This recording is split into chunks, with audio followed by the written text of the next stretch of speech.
Hi guys, so I'm here with Trinity, my friend from Hawaii.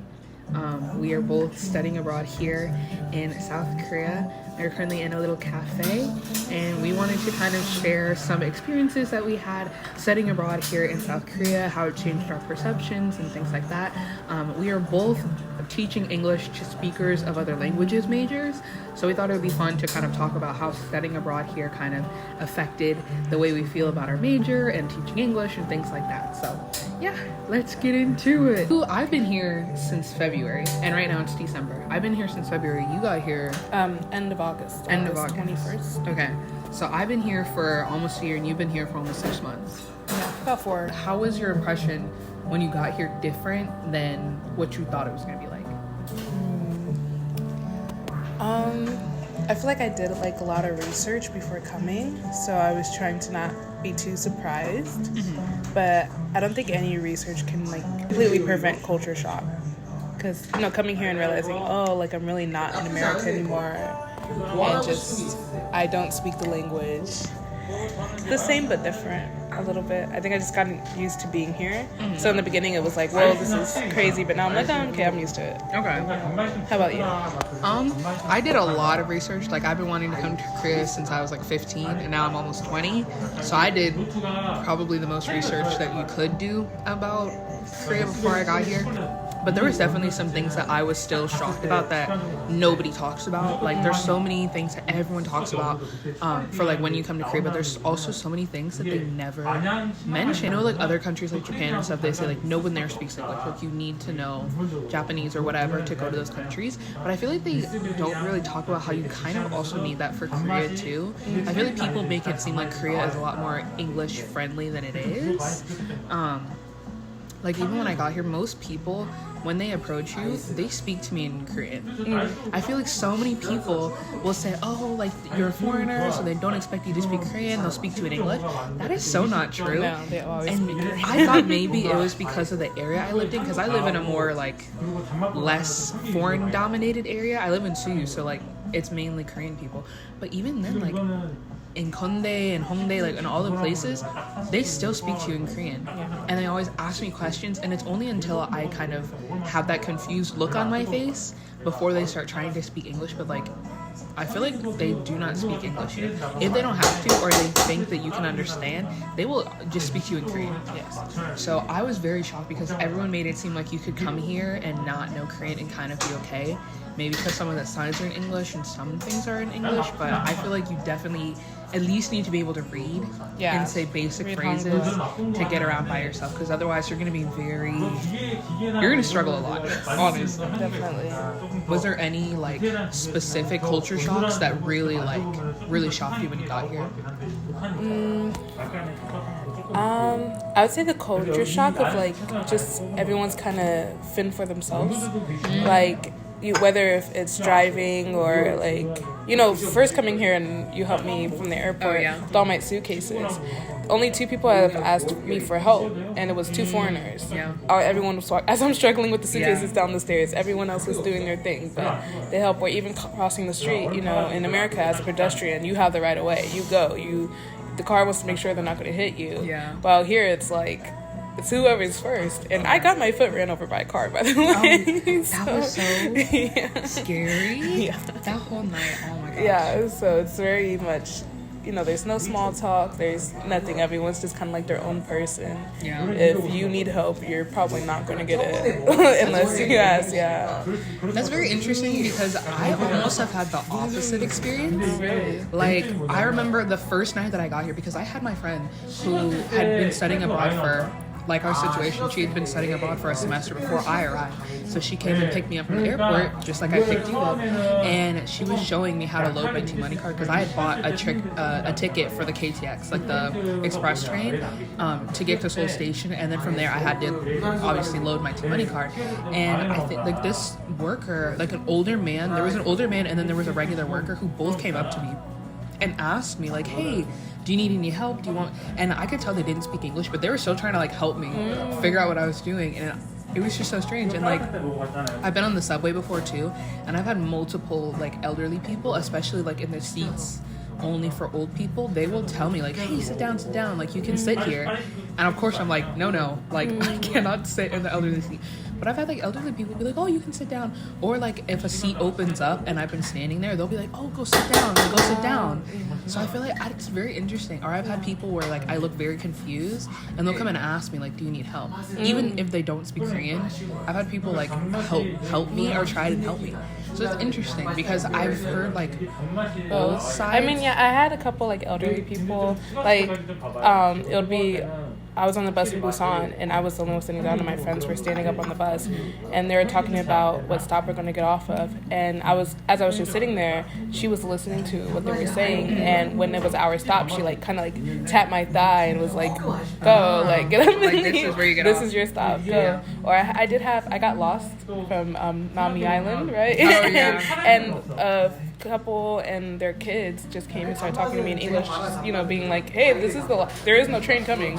Yeah, they actually brought me all the way back here to Konkuk. Really? Yeah, so that train station I was at, that there was no more trains coming, and a worker came speaking in Korean telling everyone but me, because they don't. I couldn't understand, but they were the last people there, and they were like tapping me. They're like, "Hey, just letting you know, there's no more trains coming." And their daughter was the only one that spoke English, and she was maybe like 11, and she was communicating with me the whole time. And they brought me. We had to transfer like twice, and they brought me all the way back here. Wow. I don't even know if they were coming this way. Wow. Very sweet. Yeah. So it depends sometimes. Yeah. I think I had a similar experience. I was with Kai, and we were going to the overnight party, and we had to leave after everybody because we were in class. And I remember me and Kai were like trying to figure out where to get on, like what train we were supposed to get on, and we actually ended up going the wrong way for a few stops, and we got off, and this like old Korean man, like he didn't speak a lick of English, and he came, and like I could tell he really wanted to help us because we were obviously very confused, and luckily I could understand Korean to understand what he was saying, but he basically was saying like, no, you have to get on the next train going in the opposite direction and go back like the way you came. But it was just so sweet. Like he saw that me and like Kai were so confused and was still trying to help us even though he didn't speak English like at all. So it was very interesting. Yeah. Because you're in Korean elementary, right? Like you started learning Korean. Yeah. Okay. Well, I've been learning Korean since 2018. Like I learned Hangul in 2018. Okay. And then like at some point I hit a roadblock and I was like, I need to be in a class to learn this. That's fair. Yeah. I think I got to that point too because I like started learning maybe in 2018 as well. I was like a sophomore in high school, and then I learned Hangul. I learned how to read and everything, and I was watching videos, picking up words, and then I got to maybe like senior year of high school. Because I wasn't studying consistently at all. I was literally just like watching videos, watching YouTubers and stuff. I got to like senior year of high school and I like hit a roadblock. I was like, for me to actually learn anything, I need to be in a class. Because I can understand for the most part when people talk, and I can read kind of okay, but I can't speak. And like, I need a structured class. So then when I got here, I took Korean elementary, which that class was really easy for me. Yeah, because like everything that you guys learned in that class, like I've been studying for like 4 years already. So all that stuff I already knew it. So I was like, but I figured I wanted to take it just in case there was something I didn't know. Yeah. So I took it, but I mean, it wasn't that hard. But then I got to the class I'm in right now because elementary level is topic level 1, and then intermediate is topic level 3. So skip topic level 2. Yeah, but I mean, I took at the very beginning because the professor was saying like, if you are not at topic level 3, like you should not take this class. So I took the like topic exam thing, and like the exam put me in level 3. So I was like, okay, like it's fine. But that class is so hard because the whole thing is in Korean. Like even when she explains stuff, it's all in Korean. So you really have to know what's going on. But I think it really helped because now, especially because the class that she taught is very practical and she teaches things that like you would actually use in everyday life. So it made like living here a lot easier because there was a lot of things that I like could actually apply. I could actually apply what I was learning.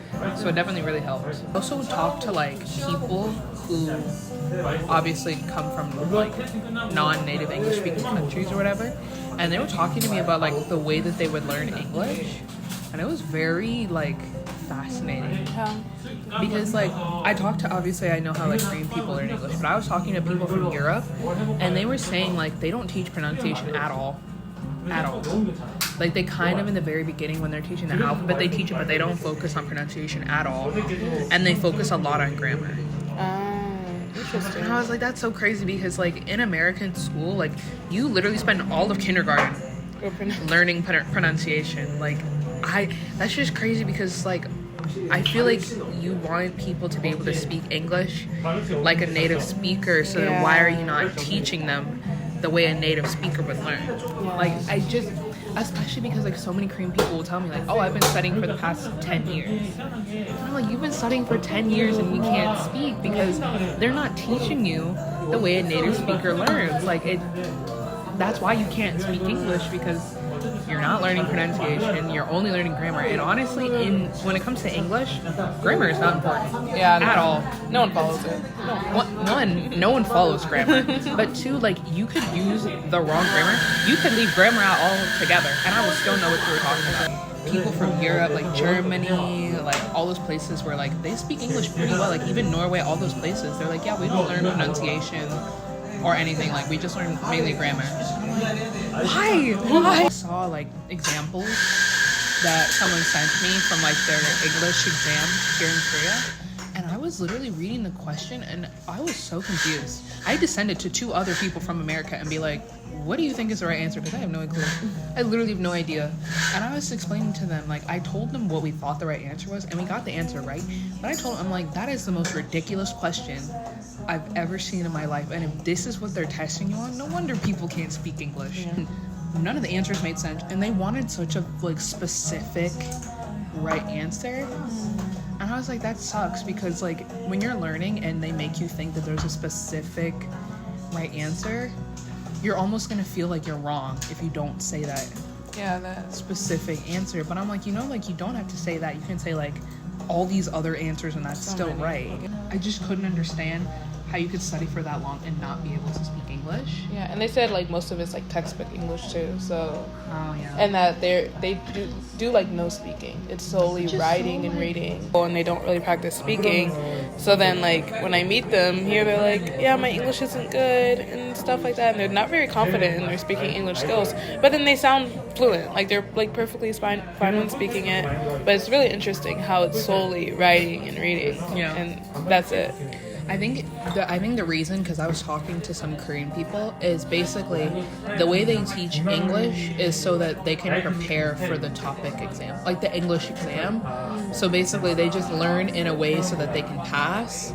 But the problem is the exam is so outdated that it's not actually formatted in a way that actually teaches you how to speak English or be able to communicate in English. So I think that's part of the reason, because like you said, they don't practice speaking, they don't practice pronunciation, they just practice reading, writing, because that's all the exam. Yeah. Which is just so frustrating, because, like, these people are so, like, they're not confident, but also, like, there's no reason you should be studying a language for 10 plus years and you don't feel confident enough to speak. Like, that's crazy. It is. I just wish, like, that's probably why I want to be an English teacher here, because I actually want to create an environment where my students would, like, be comfortable and confident speaking in English, because, like, they're putting in so much work. Like, I think it's crazy you're putting in this much hard work, studying this long, and you can't even speak English. Like, you should be able to, like, I don't know, like, reap the benefits of all your effort, you know? Like, that's probably one of the main reasons why I want to be an English teacher, because it's not just like Korea, like Japan is like that. Like, so many countries are like that I've, like, especially, like, the exchange students who would come to HBU and they would talk to me about it. They would say, like, the same thing in their country too. I'm like, that's crazy. You're spending all this time studying a language but you can't even speak. Like, it doesn't make any sense. So, I mean, that's the reason why I want to be an English teacher. I wanted to be an English teacher just because I didn't like my teachers. A lot of, like, my, like, language teachers, I had a couple good ones, but it's like I wanted to kind of be the teacher I didn't have when it came to speaking a new language and doing it, like, in a correct format. Yeah. I feel like it's just making it easier, because a lot of languages I've learned, like, especially even for now, like the Korean elementary class I'm in right now, we spent 3 weeks learning Hangul. I learned Hangul in 8 hours. Yeah. 2018. Why did we spend 3 weeks doing that? And I feel like we didn't really learn anything this semester. Yeah. I think especially the elementary class. And it's kind of hard because, again, you were studying. But, like, people who were in that class with me, who were straight beginners, like, knew nothing about the language, knew nothing about anything, a lot of them needed that 3 weeks. Yeah, which was crazy. But then it was all 3 weeks online. So no one's paying attention. Yeah, that's the only problem. That's I'm like, if you took one class to at least go over each thing and, you know, maybe even 2 classes, I feel like it would have been, like, students would have caught on a lot easier and a lot better. Because immediately after those online classes, we just went back in and it was like, boom, Korean words of, you know, huisa and just like all these random Korean words. And people who didn't have that face-to-face, like, learning session, they still couldn't get it. Because I think when I was learning languages too, like I took 2 years of Spanish in high school, and one of my teachers, she was phenomenal. Like my Spanish 1 and 2 teacher, she was great. Like she was the kind of teacher that I want to be. But then my second teacher, she was not a good teacher. It was the same thing for me too. I had 2 Spanish teachers. The first one was good. The second one was. But the difference is that the first teacher, she was a white lady. Mine too. She was. And then my second teacher was Latino. Yeah, the second, and that's my biggest issue with English teachers here. The requirement being that you just have to speak English in order to be a teacher is so frustrating, because just because you can speak English does not mean that you are a good teacher. And there's so many, like, I was so shocked because, like, I don't necessarily think of myself as, like, this great teacher, but the number of, like, of my friends who've been like, you would be such a good English teacher, because I actually sat and, like, explained things to them in a way that they would understand and would relate it to them in a way that they could actually use. They, like, shocked me, because I'm like, why are all teachers not doing this? Like, it doesn't make sense why your teachers wouldn't be teaching you that, because how else are you going to learn if I'm not explaining it to you in a way that, like, you can relate to and you can actually use? So that's the main reason I want to be an English teacher, because especially, like, I had teachers like that where, like, they were a native speaker of the language, so they thought that they could teach. But especially, like, when you're a native speaker, there's so many things about your language that you never think about, and you can't explain why they are unless you've studied it. So it's just so frustrating, because I can only imagine, like, learning English and they ask you, like, oh, why is it like this, or why is something spelled this way, and the teacher's probably like, I don't know. I can't explain it to you. But, like, the fact that we're studying it and I can actually explain to you, like, why things aren't spelled the way that they're pronounced. Like, I can explain to you why this is spelled this way but not this way. Like, I can explain those things to you, because actually knowing those things actually really helps being able to speak English, or, like, understanding English. Yeah, I feel like linguistics is such a big part into it. Just even knowing, like, the history of English, realizing that 80% of English is loanwords, which honestly answers most of the questions. But it's like, if that's why for me, I don't know if I want to come out here and teach, because, like I said, I wanted to get my master's, and I don't, like, in a weird way, I don't want to be on the same level as someone who just took 100 hours of a TESOL class. Like, I just don't feel the fairness in that of we're getting paid the same. Maybe if they're a man, maybe even more than me, but we don't have the same credentials. See, because I feel this, like, we have the same feeling, but that's almost why I want to be a teacher here, because I almost want to, because I don't want to just be, like, an elementary school teacher. Like, I want to work my way up and actually, like, potentially be able to change the way they teach English. Like, if I could actually work for, like, the education board, or if I could actually work with the people that make the tests for English, like, that's what I really want to do. Like, I want to work to change the way that they teach English here, because it's just, one, you should not be able to take an online course for 100 hours and then be certified to teach. 100% no. I had an old friend who told me about, like, because she got TESOL certified, and she told me, like, what she had to go through in order to become an English tutor. And I was like, girl, there's so many things. And I was like, did you have to learn about this, and this? Like, some of the things that we had to learn about. She was like, yeah, but they didn't really go in depth. And I'm like, so then what'd you learn? Then you really didn't learn. And I get it if you're teaching, like, children. Like, I can understand being TESOL certified if you're going to teach, like, little babies.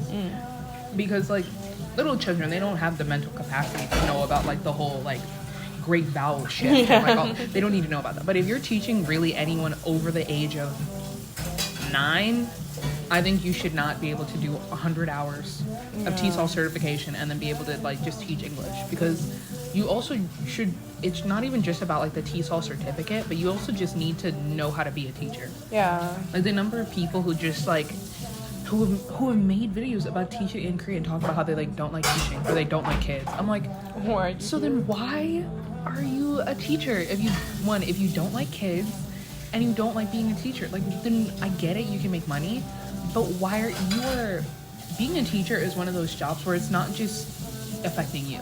Like, you are directly impacting someone else's life. You can't just, it can't be one of those jobs where you just do it for the money. Like, you actually need to be passionate about what you're doing, because you are directly affecting someone's life. And you're taking that space from someone else who Exactly. could probably have more credentials than you Exactly. and can do the job better and actually enjoy their job. Yeah, and I get that there's like there's a lack of people who can teach English, but I really think that we can't keep hiring people who are not qualified to teach English. Like, we really need people who are actually qualified and actually know what they're talking about, or at least have an education degree or something. Yeah. Because, like, you can't be teaching children and you don't know how to teach.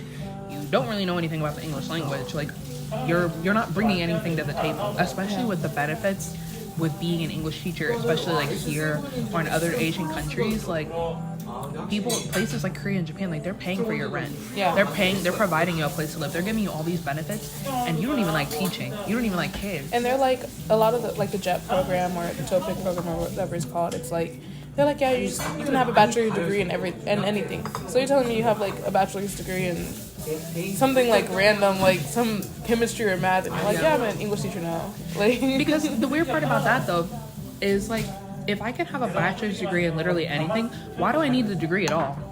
exactly. If my degree doesn't have to have anything to do with my actual job, why do I need the degree? I should just be able to just get the certification and be done with it. Yeah. So that's like, I don't.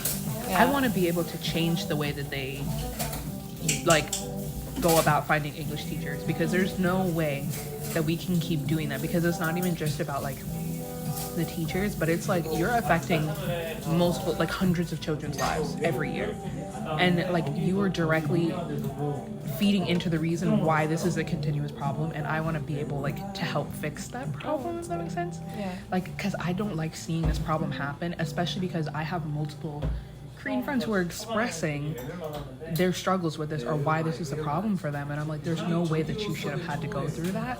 Like, you should have had a qualified teacher, or you should have had a program that was actually useful or helpful or qualified in teaching you English. So I want to be able to be like that teacher that can actually teach these kids English instead of them spending like, because like Korean students, they spend hours like killing themselves to study, and there's no reason you should be studying that hard and you can't speak English. Yeah. Like, that's ridiculous. It is. So Yeah, be that teacher. You got it. I want to be that teacher, or I want to at least help like change the program or the way that they teach English, because something has to change. Like, we have to do something, because this is out of control. Like, this is ridiculous. Especially because you can tell that Korea wants to be a more English-speaking country, if that makes sense. Like, you can tell they're leaning to wanting more of an English fluency in their country, but there's just so many different things that I'm like, if you want to be a more English fluent country, you gotta change some stuff, because what you're doing right now is not working. Or like, I don't know if you noticed this, but any sort of official or government service, no options in English. Oh, really? Like, if you notice it, they have to take, basically, to get a job here in Korea, a lot of the times you have to provide an English score, like a score for how well you can speak English, but then they get to these jobs and they don't use it. Yeah. Oh, yeah. Which is crazy to me, because you're spending all these hours, all these years to study English, and then you start working and you don't use it at all. So then what's the point of studying? Like, even the police, when you call 112, which is catered as the foreign-speaking number, it's the English-speaking number, it's made for foreigners who don't speak Korean. I called 112, and the guy they picked up was speaking Korean. He had to go get a translator to translate what I was saying. Why did the translator not pick up the phone? Yeah. And then, when they sent out 2 police officers to help address my issue, they didn't speak English. If I'm calling you from 112, which is made for people who can't speak Korean, why would a non-English speaker answer the phone? And then why would you proceed to send 2 people who also don't speak English? Yeah. It doesn't make any sense. But then, like, also, I've had, like, to call the post office because, like, my package got delayed or something like that, or, like, a government service.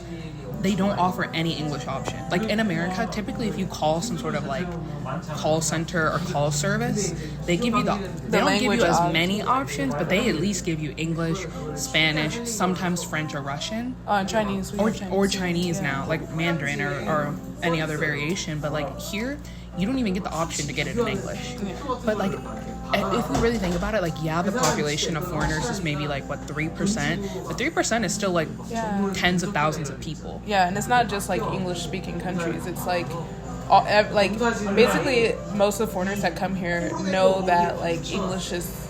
They probably know English because they know that's going to be the second highest language. Yeah, because English is the most widespread language. Like it doesn't have the most speakers, but it's the most widespread. So even if you guys don't come from the same country or speak the same language, you guys both know English. Exactly. So the fact that they don't offer any option to be English is just so frustrating, especially because like obviously I'm studying Korean and I want to get better, but especially in a high stress situation, if I'm having to call a call center because I need help, and I have to do it in a language I'm not fluent in, that's really stressful. So then I now have to go find a Korean person who can call them for me, who can do all that. And that's just like, I don't want to have to rely on a Korean person every time I want to do something.